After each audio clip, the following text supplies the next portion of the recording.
limang pinakapalpak na pangulo sa kasaysayan ng Pilipinas. Una sa ating listahan ay si Corazon Aquino.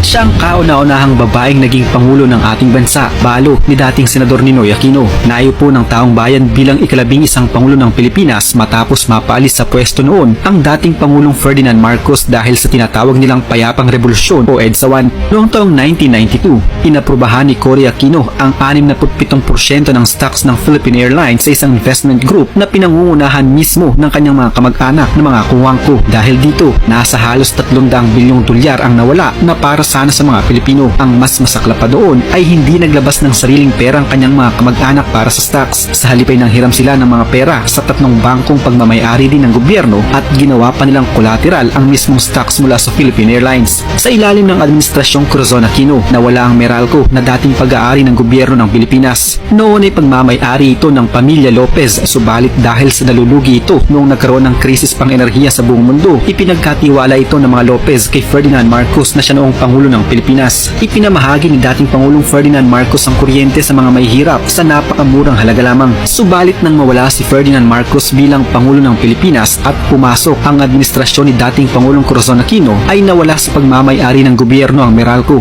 at muli itong naibalik sa mga Lopez sa napakabilis na paraan nang walang masyadong kondisyon. Dahil dito, lubhang nakaapekto ito sa mga Pilipino na hanggang ngayon ay nagdurusa sa pagbabayad ng mahal na kuryente. Sa unang buwan pa lamang na panunungkulan ni dating Pangulong Corazon Aquino ay naibenta niya ang nasa 38 mga kumpanya mula sa assets ng mga Marcos at Romualdez na nagkakahalaga ng bilyong piso sa kanyang mismong brother-in-law na si Ricardo Lopa sa halagang 10 milyong piso lamang kumpara sa bilyon nitong halaga. Kaya din ang pagbabalik niya ng Philippine Long Distance Company sa kanyang mga kamag-anak na mga kuwangko na binili pa noon ni Marcos sa mga kuwangko din. Hindi niya naipagpatuloy ang Bataan Nuclear Power Plant na nasa Morong Bataan. Dahil dito, hindi napakinabangan ng nasa mahigit kumulang 2.3 bilyong dolyar na ginamit sa pagpapatayo ng naturang planta na magiging malaki sana ang tulong sa mga mamamayan. Ang naturang planta ay makapagbibigay sana ng 623 megawatts na kuryente sa buong Luzon. Noong ipadala si dating Pangulong Ferdinand Marcos sa Hawaii, ipinakiusap niya kay dating Pangulong Corazon Aquino na ipagpatuloy ang pagpapagawa ng naturang planta dahil magiging malaki ang tulong nito sa mga Pilipino at sa gobyerno ng Pilipinas.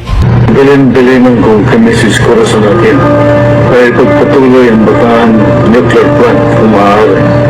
Sapagkat I told her this is the solutions in meeting a country's energy demands and decreasing dependence on imported oil.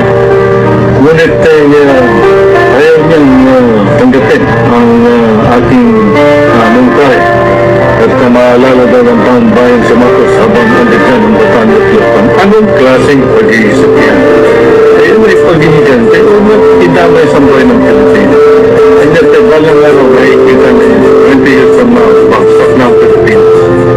Subalit hindi ito pinakinggan ni Corazon Aquino. Sa halip ay ipinasara niya ang plantasyon. Nakipagnegosasyon din si dating Pangulong Corazon Aquino sa bansang Japan. Ito ay patungkol naman sa naging utang ng Pilipinas sa ilalim ng administrasyong Ferdinand Marcos. Ipinahayag ng administrasyon ni Corazon Aquino na babayaran ito ang utang ng Pilipinas sa Japan gamit ang Japanese yen na siyang currency ng Japan sa halip na US dollars na una nang naaprubahan noon ni dating Pangulong Ferdinand Marcos. Dahil sa paggamit ng yen bilang pambayad ay nadagdagan ng 5 bilyong dolyar ang utang ng Pilipinas sa Japan. Ang mga pangako ni dating Pangulong Corazon Aquino na ang mga lupain sa Hacienda Luisita ay ipamamahagi niya ay hindi naman natuloy na nagresulta pa sa hindi malilimutang karahasan sa kasaysayan. Dahil din sa pagupo ni dating Pangulong Corazon Aquino, pinagdurusahan hanggang sa ngayon ng mga mamamayang Pilipino ang ipinatupad niyang 10% value-added tax na nagsimula noong taong 1988 na ginawa namang 12% ni Senador Ralph Recto noong taong 2006. Noong panahon ng panunungkulan ni Corazon Aquino, mismong ang kanyang vice-presidente na si Doy Laurel ang naglahad ng umunoy panloloko ni Corazon Aquino sa taong bayan. Narito ang sulat ni Doy Laurel.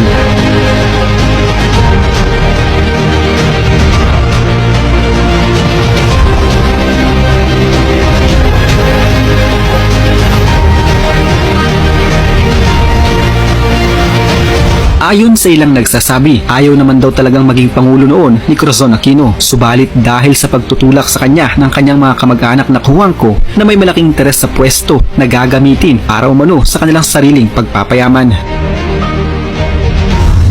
Pangalawa sa ating listahan, Fidel Ramos.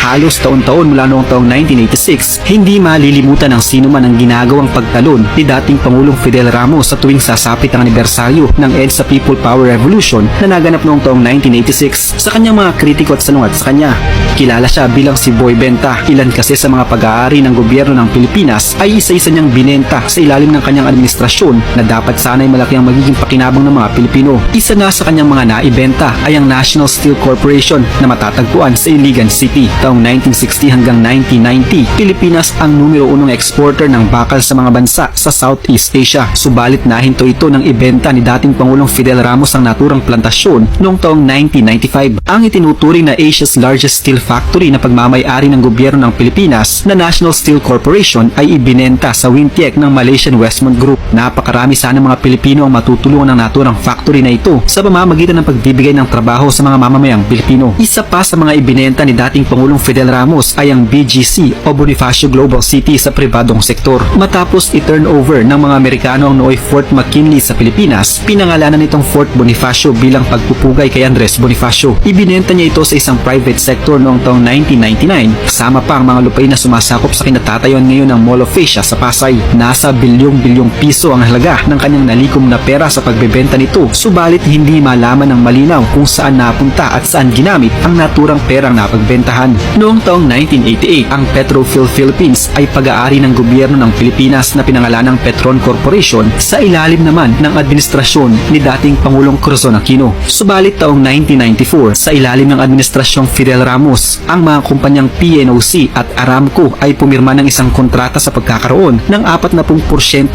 ownership sa Petron Philippines at sa parehong taon na ibenta din ang 20% share ng Petron. Ngayon ay parte na lamang ng kasaysayan ng Pilipinas ang Petron Philippines na tuluyan ang nawala sa pagmamay-ari ng ating gobyerno ng panghabang buhay.